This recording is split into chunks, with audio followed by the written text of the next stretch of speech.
Terima kasih untuk kesempatan yang diberikan kepada saya untuk kita sama-sama belajar tentang firman Tuhan hari ini. Nah, Bapak Ibu, kita sudah berjalan minggu yang keberapa, kalau tidak salah minggu keempat atau kelima, kita berbicara tentang komitmen.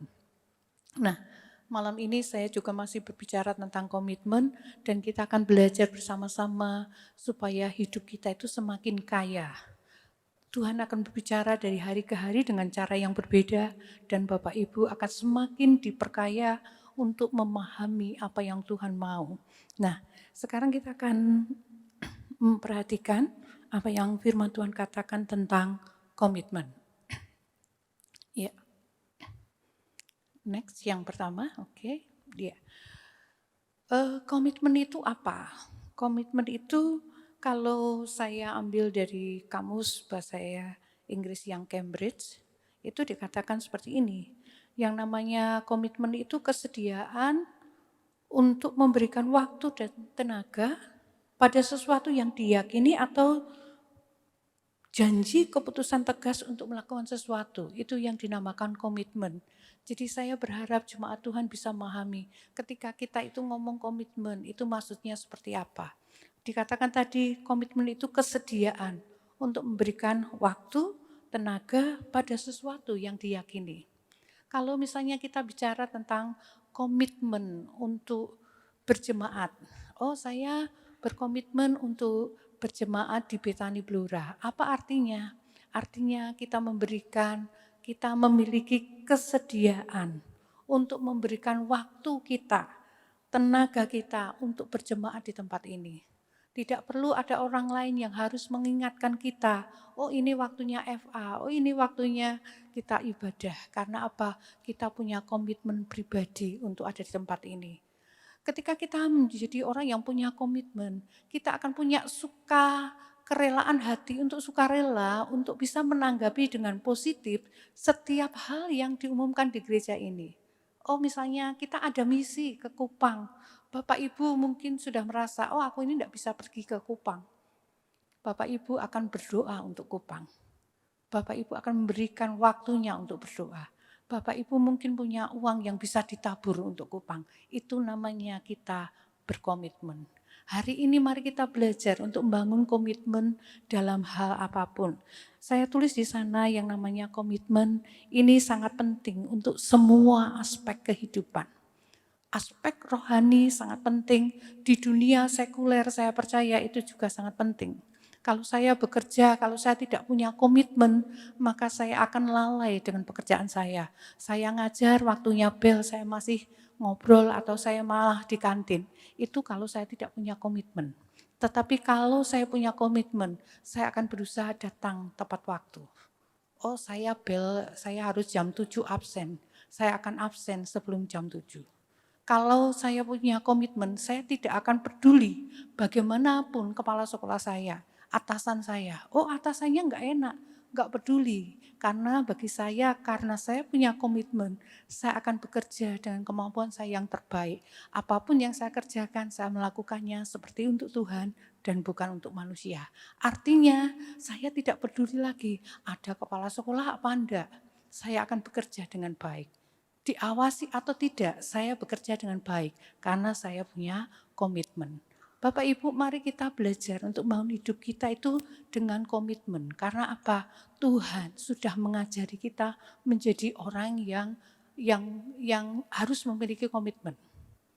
Nah, ketika Tuhan itu mati di kayu salib, sebenarnya Tuhan tahu itu sangat sulit.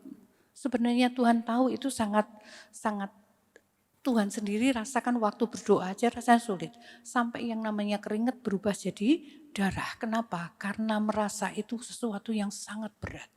Tapi Tuhan lakukan karena apa? Tuhan punya komitmen. Komitmennya apa? Saya harus menyelamatkan manusia. Saya mencintai umat yang diciptakan. Maka dia mengorbankan dirinya, itu komitmennya Tuhan. Ketika dia menanggung kayu salib dan itu terasa berat, Tuhan tetap lakukan. Karena apa? Karena dia punya komitmen untuk mencintai kita. Oleh karena itu mari kita belajar untuk hidup dengan komitmen. Nah, kalau orang tidak punya komitmen sebenarnya akan ada banyak masalah. Karena apa? Karena orang dunia taunya bagaimana hidup kita itu dinilai dengan komitmen kita. Orang yang tidak bisa dipercaya dengan komitmen, tidak punya komitmen yang baik, akan sulit sekali bekerja di dunia sekuler dan akan dipromosikan ke jabatan yang lebih baik. Bisa jadi hari ini bekerja, besok sudah ada surat pemberitahuan harus mengundurkan diri atau yang lainnya karena tidak ada komitmen. Oleh karena itu mari kita belajar untuk memiliki komitmen. Saya punya pembantu saya ikut saya itu dulu lama sekali, waktu saya bujang itu hampir sekitar 5 tahun dia ikut saya. Dia sangat punya komitmen kepada saya. Dia bilang nggak pernah seumur-umur pembantu saya itu sariawan, itu enggak pernah. Tapi waktu saya sakit, di rumah sakit saya sakit, pembantu saya itu yang rawat saya karena keluarga saya jauh, saya opnam di rumah sakit dan yang nunggui itu pembantu saya. Pembantu saya waktu saya lihat sakit, dia merasakan saya sakit itu sampai sariawanan semua. Oh, dia nunggoni saya sampai mau pulang, saya udah keluar dari rumah sakit, enggak pulang, masih nunggoni saya. Karena apa? Punya komitmen. Dan orang ini yang sangat saya cintai karena apa? Karena saking komitmen yang luar biasa. Nah Bapak Ibu saya berdoa kita menjadi orang-orang yang punya komitmen yang luar biasa. Nah yang pertama apa yang kita pelajari? Kita harus bertumbuh, saya berkata kita harus bertumbuh dalam komitmen. Kita lihat slide berikutnya, yang pertama kita harus bertumbuh dalam komitmen. Ya. Umat Allah kita ini dipanggil untuk bertumbuh ke segala arah. Ke arah Kristus yang adalah kepala. Artinya setiap kita harus mengalami namanya pertumbuhan. Pertumbuhan itu dalam apa saja? Dalam banyak hal. Termasuk diantaranya komitmen. Komitmen kita kepada Tuhan harus semakin bertumbuh dari waktu ke waktu. Kalau dulu rasanya sulit sekali punya komitmen untuk berdoa. Berdoa mungkin 5 menit, 10 menit sudah rasanya kayak orang disiksa. Sekarang mulai belajar, ditingkatkan. Komitmennya ditingkatkan. Oh saya punya komitmen untuk sabar. Hari ini sabar, sudah bisa sabar. Besok lagi diuji lagi, masih belum bisa. Belajar lagi, belajar sabar. Itu namanya komitmen kita itu numbuh. Jadi saya berdoa hari ini Bapak Ibu ayo berpikir gimana caranya apa yang kurang dalam diri saya harus ditumbuhkan. Karena Tuhan mau kita semakin bertumbuh ke arah Dia. Nah, next berikutnya, bertumbuhlah dalam komitmen untuk lebih mengenal Tuhan. Contohnya Ayub Bapak Ibu. Saat banyak persoalan, Ayub itu kena musibah demi musibah. Persoalan demi persoalan datang pada hidupnya. Padahal notabene-nya Ayub itu orang yang saleh, orang yang luar biasa. Tapi dia terkena masalah. Nah sebenarnya waktu dia punya masalah seperti itu, masalah silih berganti datang dalam hidupnya. Istrinya berkata, sudah kutuki saja Tuhan, tinggalkan saja Tuhan. Apa gunanya kamu itu hidup saleh kalau mungkin saya katakan dengan bahasa saya seperti itu.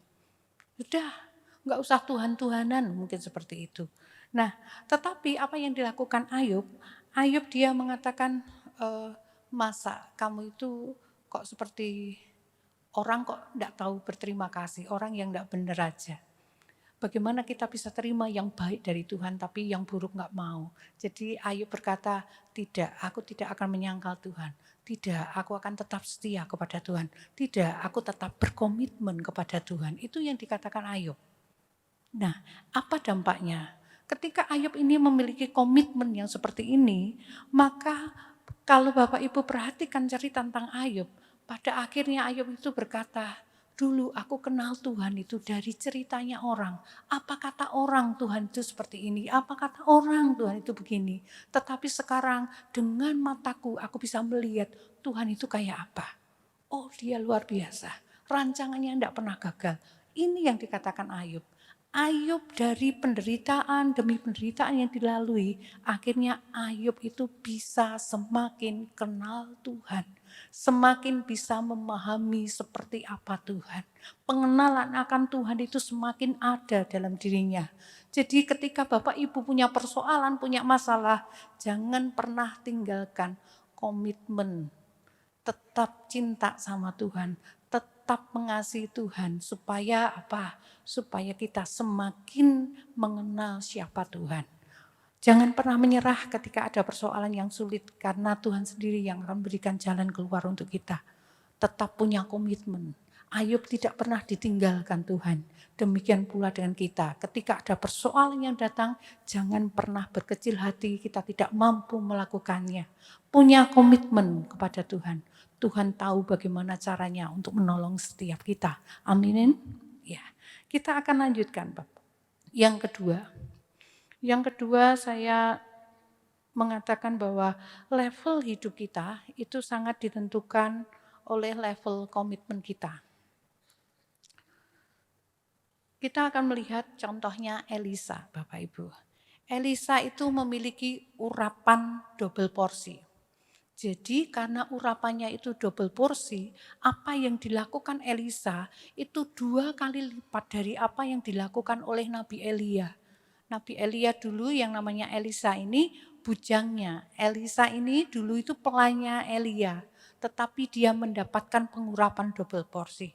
Bagaimana dia bisa mendapatkannya? Karena yang pertama saya katakan bahwa Elisa ini berkomitmen terus mengikuti Elia, meninggalkan segala sesuatu untuk menjadi pelayannya. Ini komitmennya. Kemanapun Elia itu pergi, Elisa akan ada. Elisa menjadi orang yang terus melayani Elia. Kemudian Elisa juga berkomitmen untuk tidak meninggalkan Elia. Pada akhir-akhir sebelum Elia itu diangkat ke surga, Elisa ini sudah disuruh, sana kamu ke sana, saya mau ke sini. Enggak, saya mau ikut. Saya mau ke Betel. Sana kamu pergi ke sana. Enggak, saya mau ikut. Elisa ini tidak pernah meninggalkan Elia. Punya komitmen untuk terus mengikuti Elia. Dampaknya apa? Waktu Elia ini mau naik ke surga, dia katakan gini, apa yang kamu minta? Saya pingin urapan double porsi. Permintaanmu itu sulit, tapi bisa. Kalau kamu melihat aku nanti terangkat ke surga. Dan ternyata karena yang namanya Elisa itu tidak pernah meninggalkan Elia, dia dapatkan apa yang dia harapkan. Bapak Ibu, mari kita akan belajar melihat level komitmen itu akan sesuai dengan level hidup kita, akan sesuai dengan level komitmen kita. Ketika kita menjadi orang yang sungguh-sungguh berkomitmen, contohnya kayak Elisa ini, maka level rohaninya Elisa mendapat pengurapan double porsi. Itu level rohaninya. Nah, Bapak Ibu, saya berdoa Bapak Ibu akan terus meningkatkan kapasitas diri kita masing-masing sehingga level rohani kita itu akan sama dengan level komitmen kita. Jadi yang harus kita tingkatkan yang pertama itu dari komitmen kita. Miliki komitmen yang terus menerus supaya level rohani kita itu terus meningkat. Jadi Bapak Ibu jangan biarkan kita itu menjadi orang Kristen yang levelnya enggak pernah naik. Dulu masih Kristen yang kekanak-kanakan. Ada masalah sedikit ya sudah enggak ke gereja. Ada masalah sedikit sudah mutung, sudah tinggalkan pelayanan, misalnya seperti itu. Nah, karena kita itu memiliki komitmen yang besar kepada Tuhan, saya berdoa Bapak Ibu akan menjadi orang yang akan terus maju, terus bergerak. Kita akan memiliki level rohani sampai kayak Elisa ini. Memiliki pengurapan yang double. Kemanapun kita disertai Tuhan dengan tanda-tanda dan kuasa. Saya katakan tidak peduli apapun posisi kita. Mungkin Bapak Ibu berkata, aku ini cuma orang biasa. Oh, aku ini bukan orang pelayan Tuhan. Saya tidak membutuhkan kuasa yang seperti itu. Nah, Bapak Ibu dimanapun Bapak Ibu berada, ketika komitmen Bapak Ibu terhadap Tuhan itu tinggi, Tuhan akan memberikan yang namanya kuasa. Apa yang kita ikat akan terikat. Apa yang kita lepaskan akan terlepas. Di dunia yang di dekat kita, tidak mungkin pelayan Tuhan yang akan datang untuk tetangga yang di dekat rumah kita, saudara-saudara yang dekat kita. Tapi kita yang akan punya kuasa, level rohani kita akan sama dengan level komitmen kita kepada Tuhan.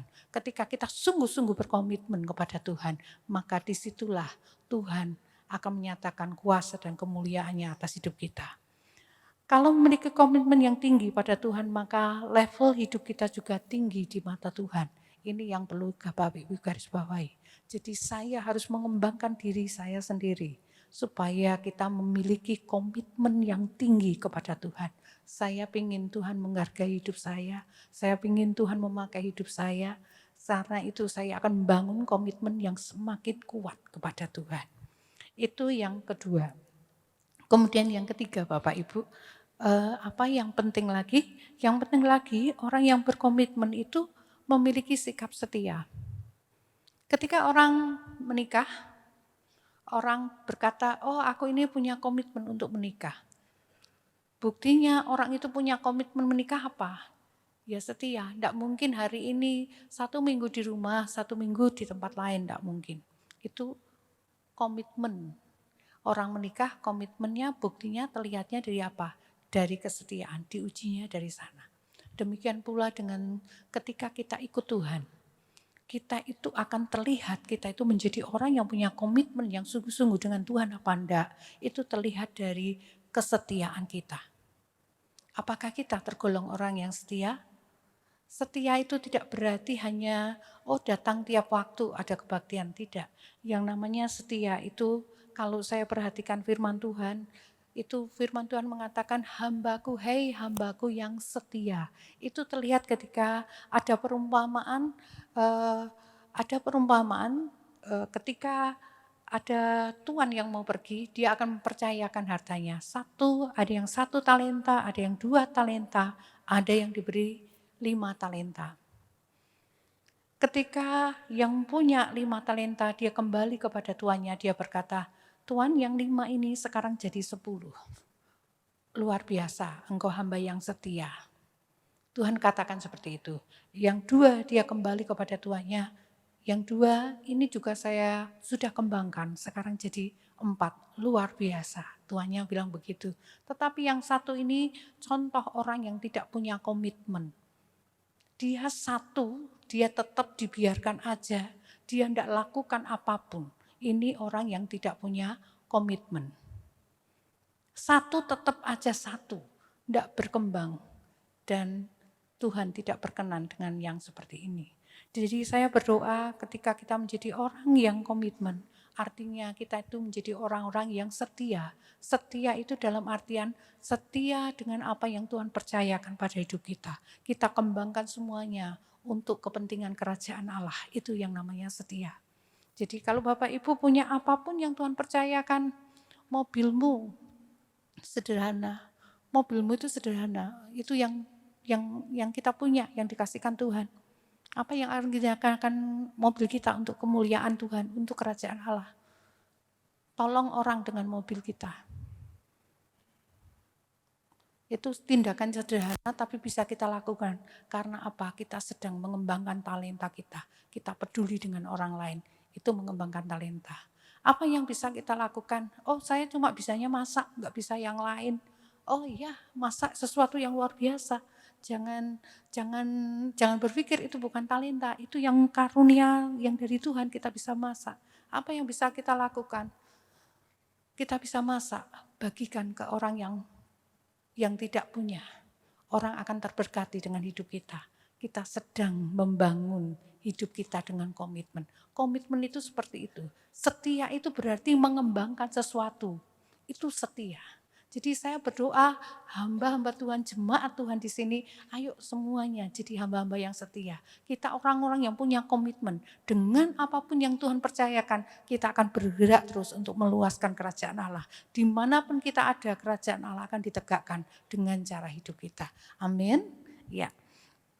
Kemudian apalagi yang akan kita pelajari malam ini, kita akan belajar dari Daud, hal yang sederhana, dari Mazmur pasal 37 ayat yang kelima. Ya, dari Mazmur pasal 37 ayat yang kelima. Ya, bisa Bapak Ibu membaca bersama-sama dengan saya supaya kita sama-sama tidak mengantuk. Ya, Mazmur pasal 37 ayat 5, mari kita akan baca bersama-sama yang bagian atas 2, 3. Serahkanlah jalanmu kepada Tuhan, percayalah padanya dan Dia akan bertindak. Itu Mazmur pasal 37 ayat 5 saya ambil dari versi ESV. Jadi dari sana dikatakan serahkanlah jalanmu kepada Tuhan, percaya padanya dan Dia akan bertindak.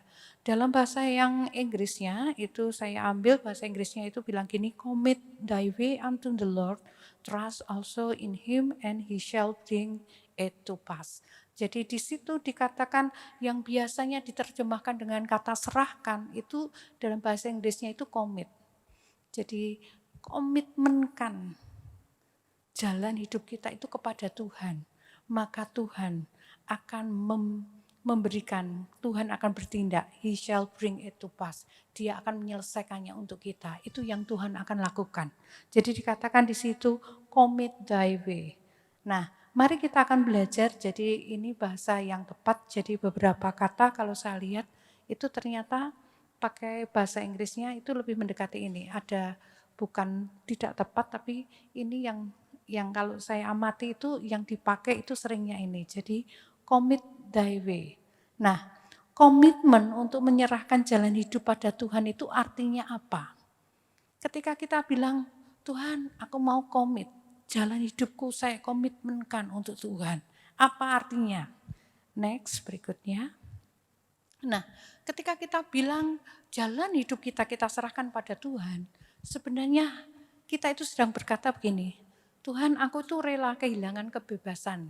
Aku enggak hidup semauku sendiri, aku mau nurut apa yang Tuhan mau. Itu namanya kita itu sedang komitmen pada jalan hidup kita komitmenkan kepada Tuhan. Yang kedua, kita rela menjadikan jalannya Tuhan itu menjadi jalannya kita. Itu ketika kita itu bilang, saya komit, saya menyerahkan jalan hidup saya kepada Tuhan. Saya berkomitmen untuk menyerahkan jalan hidup saya kepada Tuhan. Itu artinya kita mau terima jalan-jalannya Tuhan itu menjadi jalan kita. Ketika ada persoalan kita sedang bermusuhan dengan orang lain, apa yang kita lakukan Bapak Ibu? Dulu waktu saya masih sangat muda, saya akan konfrontasi ke orang, saya akan datangi, dan saya akan berani untuk menjelaskan. Saya tidak begini-begini, saya akan buat pembelaan yang terlalu detail. Itu waktu muda. Tapi sekarang apa yang saya lakukan? Saya mengambil apa yang namanya jalan Tuhan itu jadi jalan saya. Tuhan berkata bahwa kita itu sedapat-dapatnya kalau bergantung kita itu yang harus membuat perdamaian dengan semua orang. Jadi saya tidak akan membuat jalan terbuka untuk gegeran dengan banyak orang, tapi saya akan memilih untuk bisa berdamai dengan orang lain. Apa yang saya lakukan, saya akan terlebih dahulu berdoa. Saya akan banyak berdoa untuk orang-orang yang katakanlah tidak setuju dengan saya, orang-orang yang enggak cocok dengan saya akan banyak berdoa. Dan saya tahu bagaimana ketika saya mengkomitkan hal seperti ini, ada banyak jalan yang dibuka. Ketika saya begitu sangat orang berpikir buruk tentang saya berdoa dan apa yang terjadi, ternyata sekarang situasinya itu berbalik. Jadi dari dulu pandangannya A, sekarang jadi B. Berubah. Yang ubah siapa? Yang ubah Tuhan. Tuhan yang bertindak atas kita. Jadi tidak perlu saya harus konfrontasi, saya harus datangi. Kalau orang Jawa bilangnya ngelabrak orang. Enggak perlu, karena apa? Jalannya Tuhan yang jadi jalannya saya. Tuhan berkata musuh harus diberkati. Oleh karena itu saya memberkati orang itu. Dan Tuhan yang membangun hubungan itu menjadi semakin baik. Saya bicara berkomunikasi dengan banyak orang dan semuanya baik. Dari tukang kebun sampai kepala sekolah saya punya hubungan yang baik. Kenapa? Karena saya memakai jalannya Tuhan. Saya berkomitmen untuk hidup dengan jalannya Tuhan. Rasanya lega sebenarnya waktu kita itu ngelok-ngelok kayak orang, tapi saya katakan ini bukan jalannya Tuhan. Mari kita belajar untuk hidup di dalam kasih. Ketika orang melakukan kesalahan, mari kita belajar untuk menerima karena Tuhan pun menerima kita ketika kita berbuat salah. Itu jalannya Tuhan yang kita terima. Amin Bapak Ibu. Jadi mari kita belajar. Hidup kita itu belajar. Kita ini pembelajar sepanjang hayat. Kita akan belajar dengan hidup kita itu untuk sampai sesuai dengan apa yang Tuhan mau itu sepanjang hayat. Seumur hidup kita. Hari ini gagal enggak apa-apa. Terus lakukan, terus lakukan. Saya berkomitmen tahun ini saya mau hidup dalam kesalahan. Saya punya angen-angen dalam diri saya. Saya ingin hidup dalam kesalahan.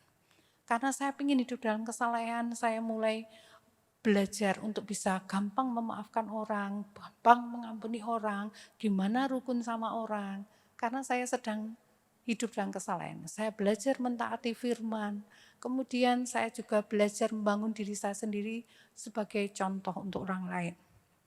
Suatu saat saya berangkat ke sekolah karena minggu kemarin, 1 minggu yang lalu saya jatuh karena saya pakai rok.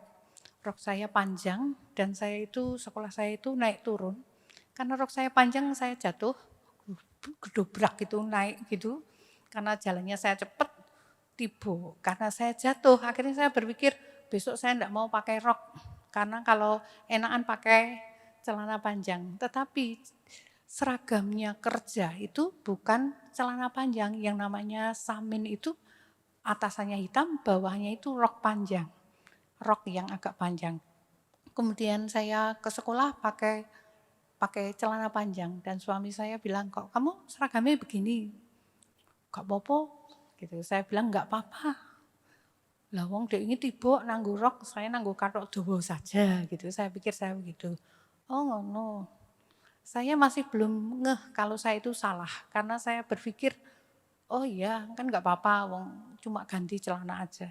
Suami saya bilang gini, besok nek muridmu seragami salah, besok nek muridmu ndak disiplin. Suami saya bilang gitu, jangan dimarahi ya. Lah kenapa? Lah wong kowe wae ra disiplin. Jadi suami saya itu ngomong saya, kamu aja tidak disiplin, kok nuntut orang disiplin gitu. Jadi akhirnya enggak bisa. Waktu itu saya diem tapi hati saya itu mulai rasanya tertempelah. Oh iya, saya itu punya komitmen untuk hidup saleh. Lah wong disiplin hal kecil aja enggak bisa. Mau disiplin diri saya yang lain gimana? Akhirnya saya mulai memperbaiki diri. Terima kasih Tuhan, saya akan belajar tertib. Saya akan belajar disiplin. Itu bagian dari orang saleh. Jangan bilang kita itu orang saleh tapi kita enggak tahu disiplin. Enggak bisa Bapak Ibu. Kita mau hidup saleh ya belajar disiplin. Saya belajar disiplin. Saya gagal tapi saya akan bangkit lagi. Jadi Bapak Ibu mari terima jalannya Tuhan. Nah kemudian berikutnya Bapak Ibu. Nah tadi saya berkata bahwa firman Tuhan tadi berkata mari kita komitkan jalan hidup kita itu kepada Tuhan. Waktu kita berkomitmen jalan hidup kita serahkan kepada Tuhan, yang namanya jalan hidup itu yang mana toh? Jalan hidup itu yang namanya jalan hidup itu rencana hidup kita. Mari kita serahkan pada Tuhan. Tuhan ini rencana hidup saya. Saya enggak tahu bagaimana ini anak-anak saya. Oh gajinya ini pas Tuhan, gimana caranya? Tuhan pegang kendali. Komitmenkan pada Tuhan. Rencana jalan-jalan hidupmu serahkan pada Tuhan. Pekerjaan kita serahkan pada Tuhan. Jangan khawatir dengan pekerjaanmu. Kita kadang-kadang khawatir dengan pekerjaan kita. Orang yang paling stres, tadi saya baca Pak Jokowi bilang orang yang paling stres itu ternyata guru Bapak Ibu. Saya baru kaget juga karena saya guru, saya tidak menyadari bahwa saya itu punya beban yang besar, bebannya itu tinggi. Ternyata guru itu profesi yang sangat rentan untuk stres, tingkat stresnya lebih tinggi. Nah, bagaimana kita mengatasinya? Pekerjaan kita itu miliknya Tuhan. Komitkan untuk Tuhan. Tuhan ini pekerjaanku.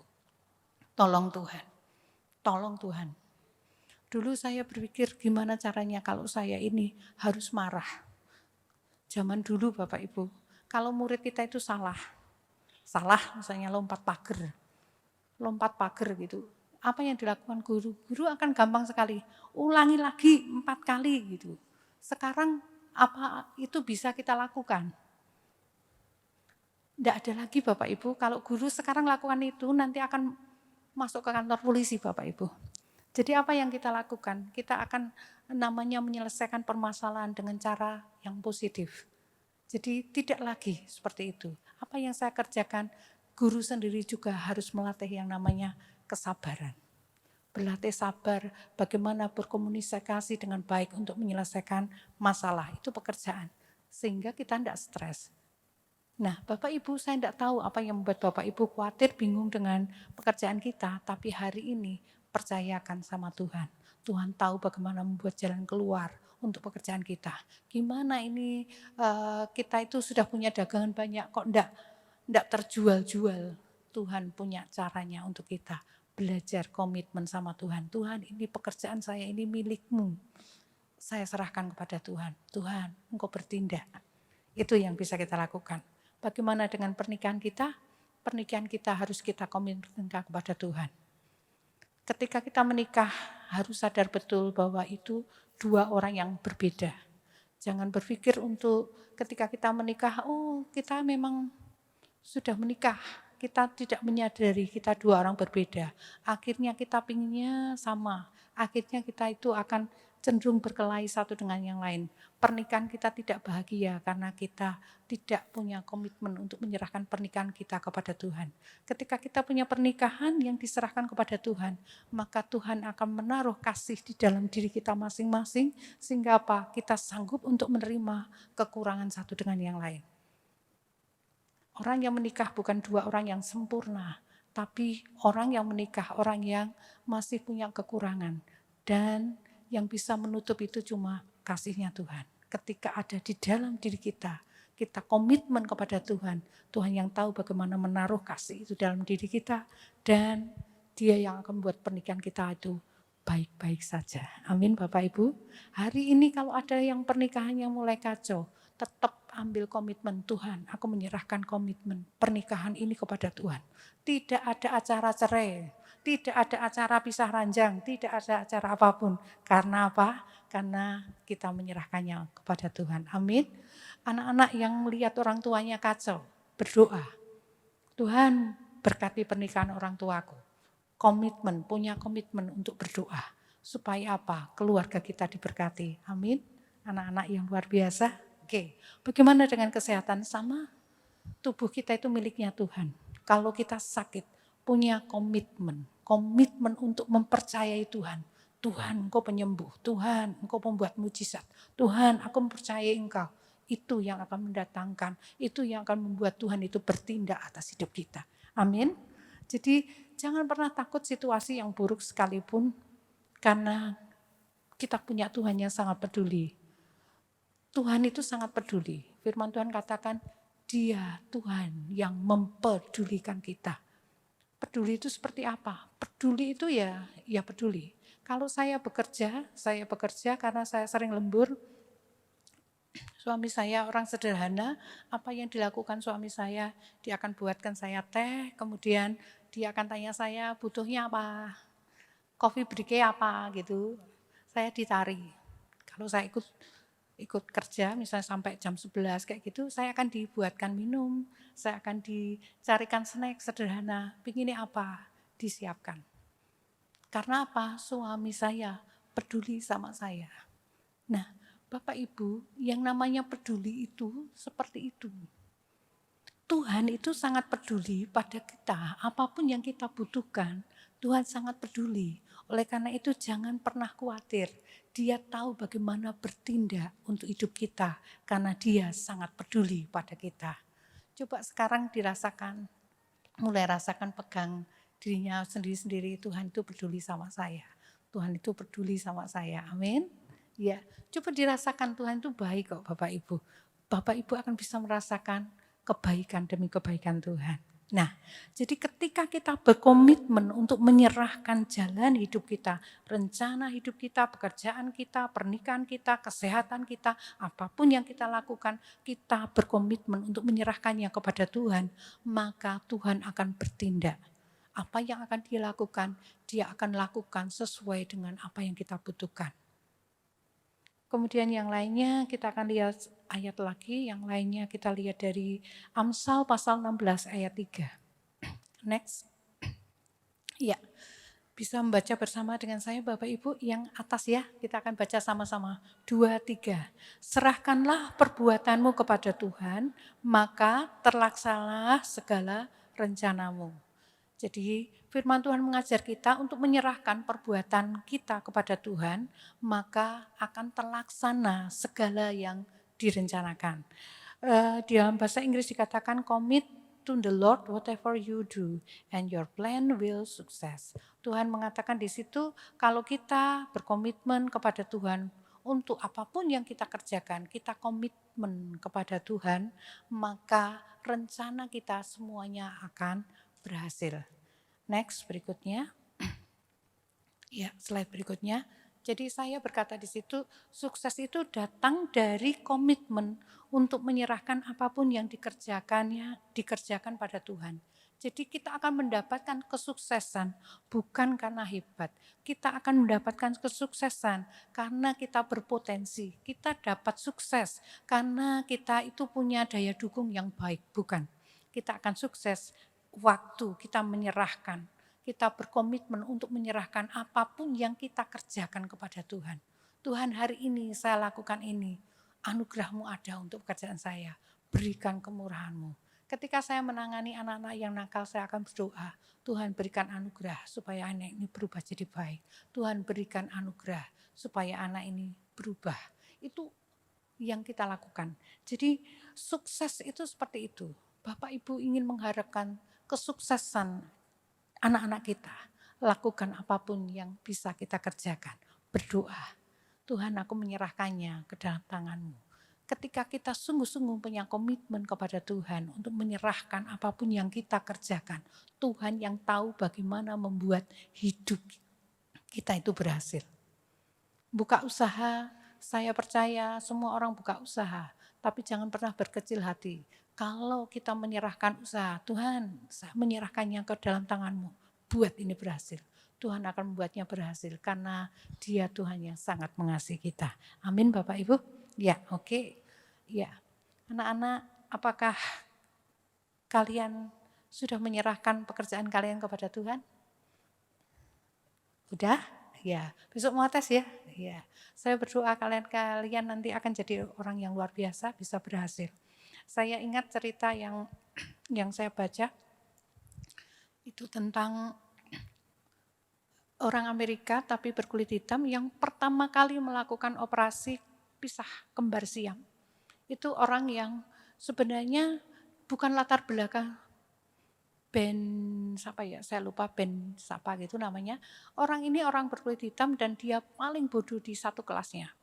Enggak bisa apa-apa, membaca pun belum bisa. Katakanlah di kelas 4 atau kelas 5 dia enggak bisa apa-apa. Tapi ibunya ini karena pembantu di rumahnya profesor, dia lihat profesornya punya buku banyak gitu. Ibunya ini tanya sama profesornya, "Profesor, kok jadi pinter itu apa semua buku ini pernah dibaca?" "Iya, saya suka membaca buku," gitu. Profesornya bilang gitu. Terus dia mikir gini, "Oh, berarti nek anakku nanti membaca buku, anakku itu bisa jadi pinter." Kemudian apa yang dilakukan oleh ibunya? Ibunya ini kemudian bilang sama anaknya, mulai sekarang kalian wajib membaca 3 buku dalam waktu 1 minggu.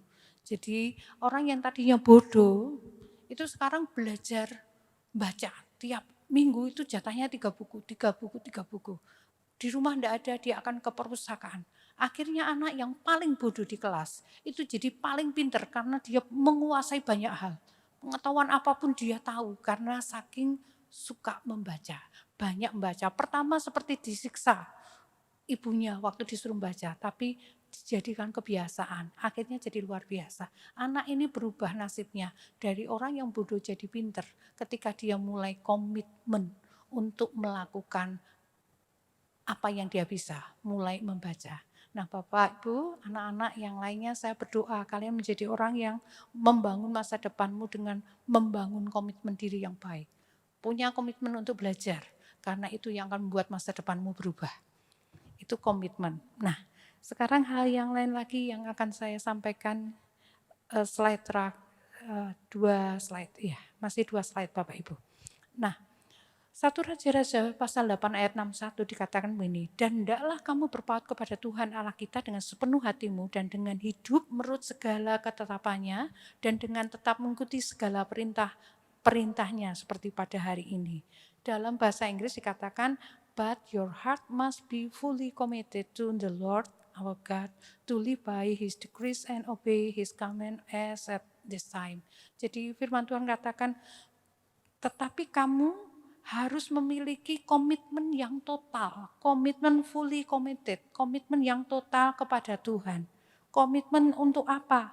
Komitmen untuk hidup di dalam ketetapan Tuhan dan mentaati firman Tuhan, mentaati Tuhan.